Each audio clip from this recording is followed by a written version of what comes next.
In this chapter from Fathers and Sons, Ivan Turgenev captures a moment of generational tension, where tradition yields, and certainty begins to fracture. Welcome to Chapter Breaks. Short literary escapes. Classic audio pills for your commute, bedtime unwind, or a break anytime. At Chapter Breaks, we carefully select and curate iconic passages from classic novels, scenes that are powerful, memorable, reflective, and a joy to listen to. Whether it's a timeless first chapter, a dramatic turning point, or a magical moment, each episode offers you the essence of great literature, one short escape at a time. This chapter break is Fathers and Sons, by Ivan Turgenev, 1862. Chapters 6 and 7. Nihilism and Generations. Nihilism at the table, and a life quietly undone. A brief introduction before listening to the chapter. In this pivotal sequence, a seemingly casual breakfast conversation ignites a philosophical confrontation. Bazarov, the self-proclaimed nihilist, dismisses art, authority, and sentiment in favor of science and facts alone, provoking the restrained but deeply wounded Paul Petrovich. What begins as polite disagreement sharpens into a clash between generations, worldviews, and unspoken resentments. The scene then turns inward. Through Arkady's narration, we enter Paul Petrovich's past, a life shaped by beauty, pride, and a devastating, obsessive love. Once admired and admired by all, he is slowly undone by passion, disillusionment, and time, until memory itself becomes his last possession. This is Fathers and Sons at its most revealing, ideology exposed as personal history, rebellion measured against loss, and private sorrow hidden beneath public poise. We are about to step into this quiet battleground, where ideas wound, love lingers, and generations speak past one another. Now let's open the page together. Your chapter break begins now.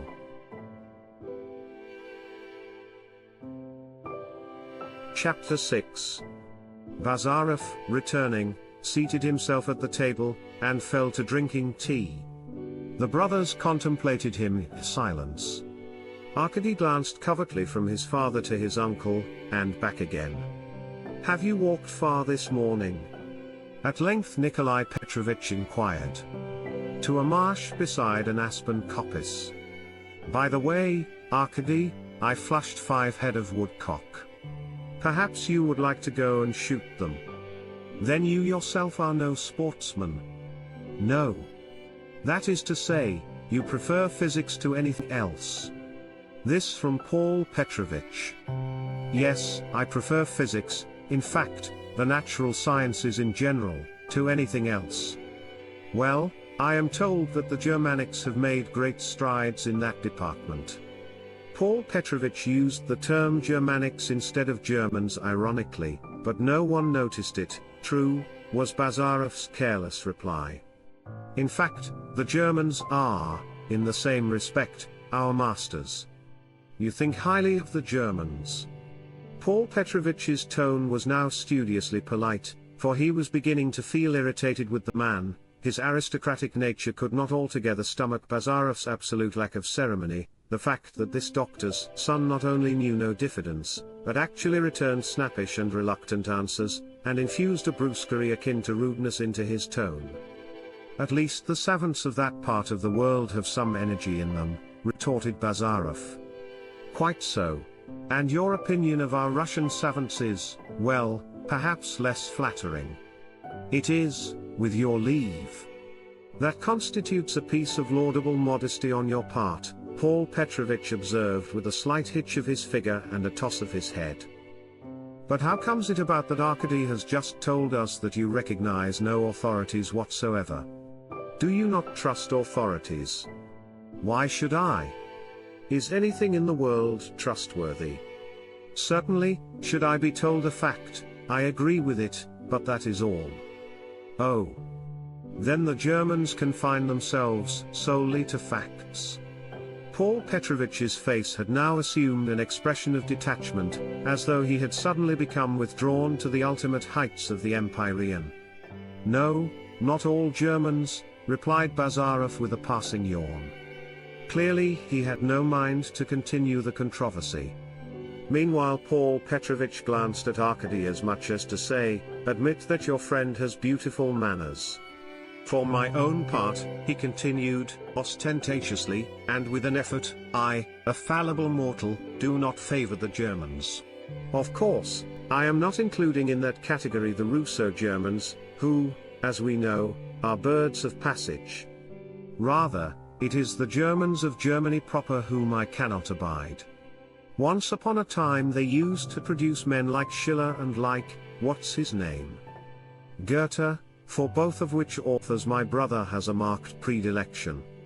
But now the German nation has become a nation solely of chemists and materialists.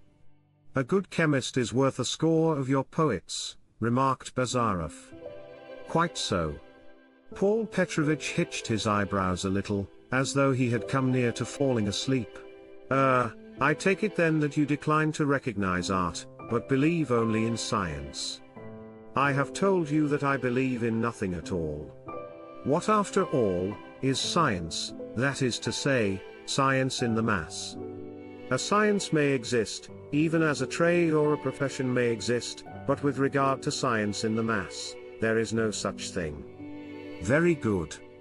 And, with regard to such other postulates as usually are granted in human affairs, the attitude which you adopt is negative in the same degree. What is this? Suddenly countered Bazarov. Is it an examination in tenets? Paul Petrovich turned pale, and Nikolai Petrovich thought it time to intervene in the dispute. Nay, we will debate the subject later, he said. And then, while recognizing your views, good Yevgeny Vassilitch, we will state our own. Individually speaking, I am delighted that you should be interested in the natural sciences. For instance, I am told that recently Liebig has made some surprising discoveries in the matter of the improvement of soils. Consequently you might be able to help me in my agricultural labors, and to give me much useful advice. Always I shall be at your service, Nikolai Petrovich, replied Bazarov. But what has Liebig to do with us? First the alphabet should be learnt before we try to read books. We have not even reached the letter A. You are a nihilist, that is plain enough, reflected Nikolai Petrovich, while aloud he added, yet allow me to seek your occasional assistance.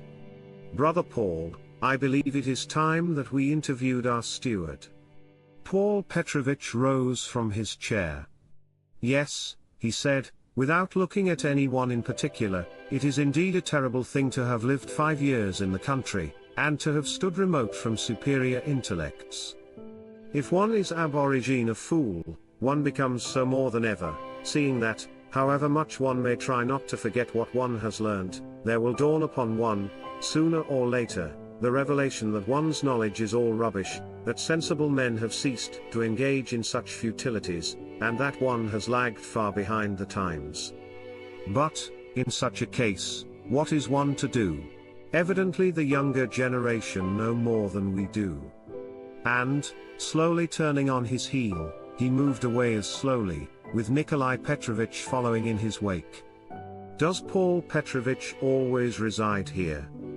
Asked Bazarov when the door had closed upon the pair. Yes, he does. But look here, Yevgeny. You adopted too sharp a tone with my uncle. You have offended him. What? Am I to fawn upon these rustic aristocrats, even though their attitude is one purely of conceit and subservience to custom? If such be Paul Petrovich's bent, he had better have continued his career in St. Petersburg. Never mind him, however.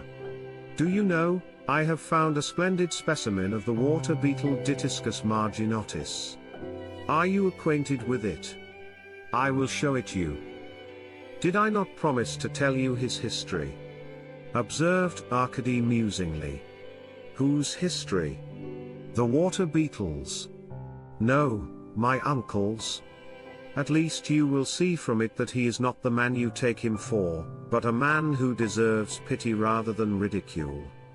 I am not prepared to dispute it. But how come you to be so devoted to him? Always one ought to be fair. The connection I do not see. Then listen. And Arkady related the story to be found in the following chapter.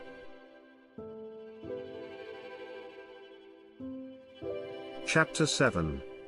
Like his brother, Paul Petrovich Kirsanov received his early education at home, and entered the imperial corps of pages. Distinguished from boyhood for his good looks, he had, in addition, a nature of the self-confident, quizzical, amusingly sarcastic type which never fails to please. As soon, therefore, as he had received his officer's commission, he began to go everywhere in society, to set the pace, to amuse himself, to play the rake, and to squander his money. Yet these things somehow consorted well with his personality, and women went nearly mad over him, while men called him Fate, and secretly detested him. Meanwhile he rented a flat with his brother, for whom, in spite of their dissimilarity, he had a genuine affection.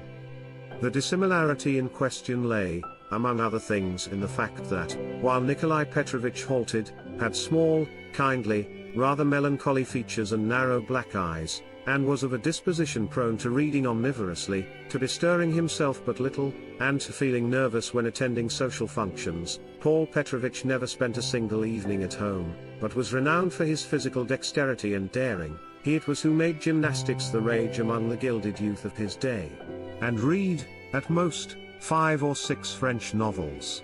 Indeed, by the time that he reached his 28th year Paul had risen to be a captain, and before him there seemed to lie a brilliant career, but everything suddenly underwent a change, as shall be related forthwith.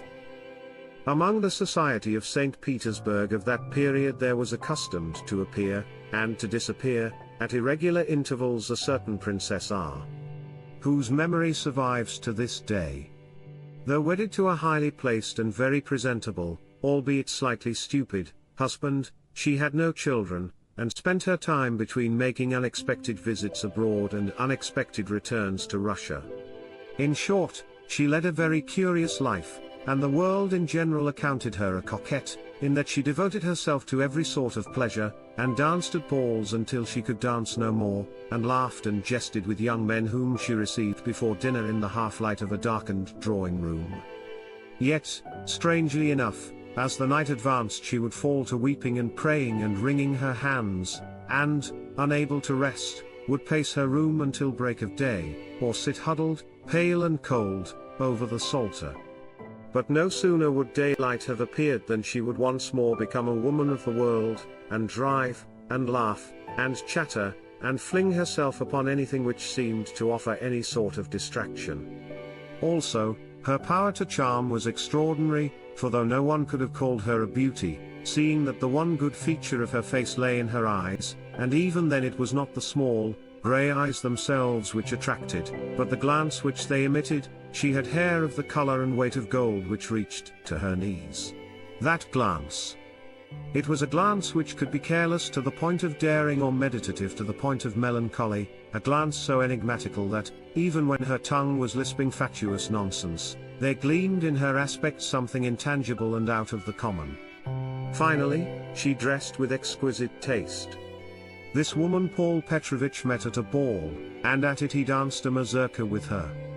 Yet, though, during the dance, she uttered not a single word of sense, he straightway fell in love with her, and, being a man accustomed to conquests, attained his end in this case also. Why? Yet, strangely enough, the facility of his triumph in no way chilled him, but led him on to become more and more resolutely, more and more painfully, attached, and that though she was a woman in whom, even after she had made the great surrender, there still remained something as immutably veiled, as radically intangible, as before, something which no one had yet succeeded in penetrating. What was in that soul God alone knows. Almost would it seem as though she were subservient to a mysterious force of which the existence was absolutely unknown to her, but which sported with her as it willed, and whose whims her mentality was powerless to control. At all events, her conduct constituted a series of inconsistencies, and even the few letters which she wrote to Paul Petrovich, missives which would undoubtedly have aroused her husband's suspicions had he seen them, were written to a man who was practically a stranger to her. And in time her love began to be succeeded by fits of despondency. She ceased to smile and jest with the lover whom she had selected, and looked at him, and listened to his voice, with reluctance. In fact, there were moments, for the most part, unexpected moments, when this reluctance bordered upon chill horror, and her face assumed a wild, corpse-like expression, and she would shut herself up in her bedroom, whence her maid, with ear glued to the keyhole, would hear issue sounds as of dull, hopeless sobbing. Paul Petrovich himself frequently found that, when returning home after one of these tender interviews, there was naught within his breast save the bitter, galling sensation which comes of final, and irrevocable failure.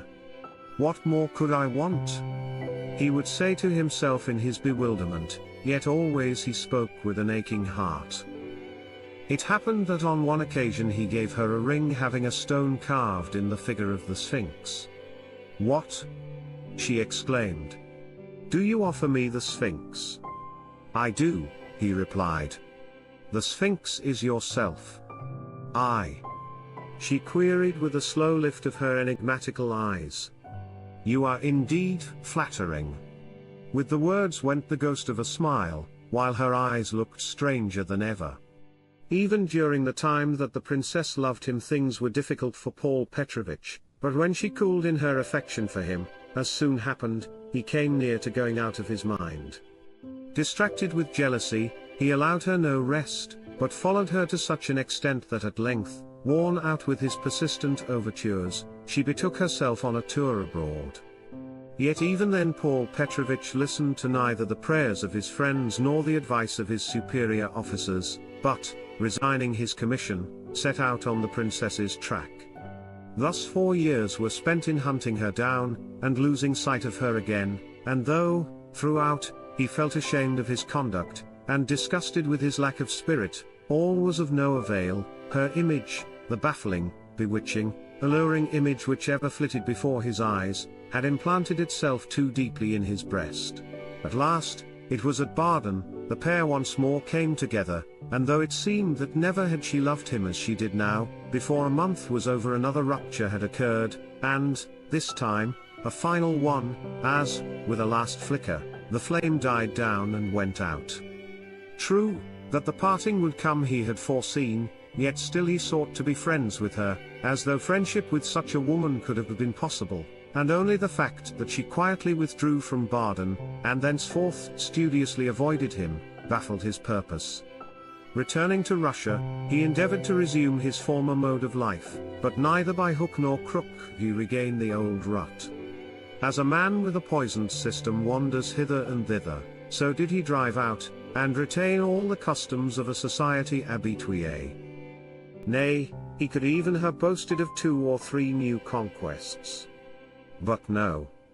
What he wanted was obtainable neither through himself nor others, since his whole power of initiative was gone, and his head gradually growing grey. To sit at his club, to consume his soul in jaundice and ennui, to engage in bachelor disputes which failed to interest him, such was now become his sole occupation. And, as we know, it is an occupation which constitutes the worst of signs. Nor, for that matter, seems he to marriage to have given a thought. Thus 10 years elapsed in colourless, fruitless pursuits. Yet Paul found time pass swiftly, indeed, with amazing swiftness, for nowhere in the world does it fly as it does in Russia. In prison only is its passage said to be still swifter, wherefore there came at length a night when, while dining at his club, he heard that the princess was dead, that she had died in Paris in a state bordering upon insanity. Rising from the table, he fell to pacing the rooms of the club with a face like that of a corpse, and only at intervals halting to watch the tables of the card players, until, his usual time for returning home having arrived, he departed. Soon after he had reached his flat, there was delivered for him a package containing the ring which he had given to the princess. The sphinx on it was marked with a mark like the sign of the cross, and enclosed also was a message to say that through the cross had the enigma become solved. These things took place just at the time, early in 48, when Nikolai Petrovich had lost his wife, and removed to St. Petersburg, and since, also, the period of Nikolai's marriage had coincided with the earlier days of Paul's acquaintance with the princess. Paul had not seen his brother since the day when the latter had settled in the country. True, on returning from abroad, Paul had paid Nikolai a visit with the intention of staying with him for a couple of months, as a congratulatory compliment on his happiness, but the visit had lasted a week only, since the difference in the position of the two brothers had been too great, and even now, though that difference had diminished somewhat, owing to the fact that Nikolai Petrovich had lost his wife, and Paul Petrovich his memories. After the princess's death he made it his rule to try and forget her. Even now, I say, there existed the difference that, whereas Nikolai Petrovich could look back upon a life well spent, and had a son rising to manhood, Paul Petrovich was still a lonely bachelor, and, moreover, entering upon that dim, murky period when regrets come to resemble hopes, and hopes are beginning to resemble regrets, and youth is fled, and old age is fast approaching. To Paul Petrovich that period was particularly painful, in that, in losing his past, he had lost his all. "I shall not invite you to come to Marino," were Nikolai Petrovich's words to his brother. "Even when my wife was alive, you found the place tedious, and now it would kill you." "Ah, but in those days I was young and foolish and full of vanity," replied Paul Petrovich. "Even though I may not have grown wiser, at least am I quieter.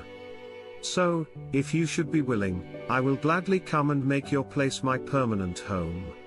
For answer Nikolai Petrovich embraced him, and though a year and a half elapsed before Paul Petrovich decided to carry out his intention, once settled on the estate, he has never left it, no, not even during the 3 winters, spent by Nikolai Petrovich with his son in St. Petersburg.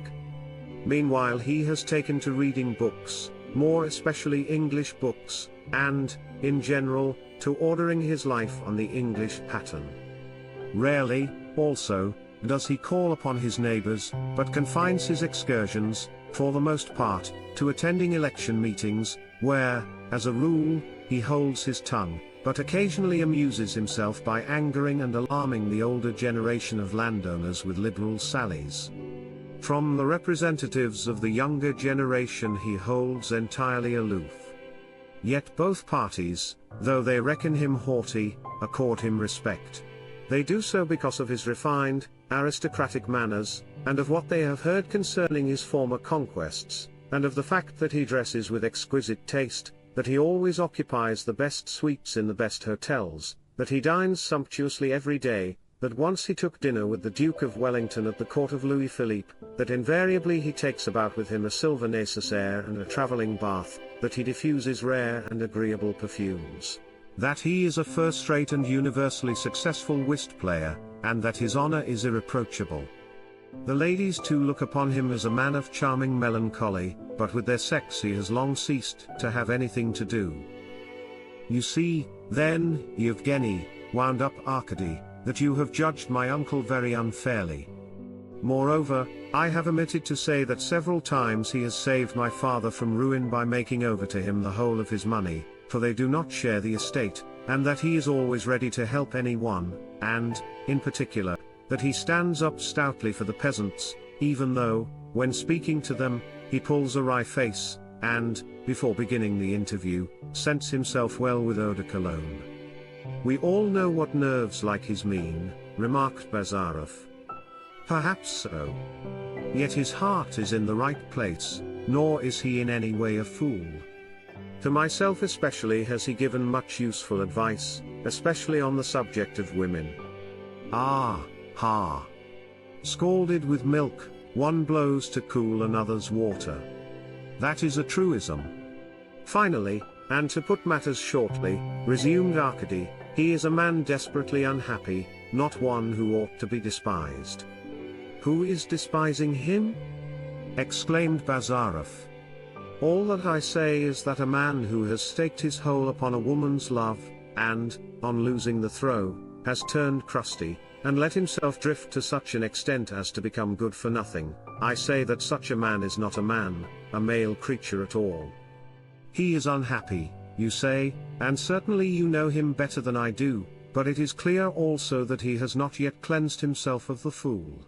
In other words, certain am I that, just because he occasionally reads Golignani, and because, once a month, he saves a peasant from distress for debt, he believes himself really to be a man of action.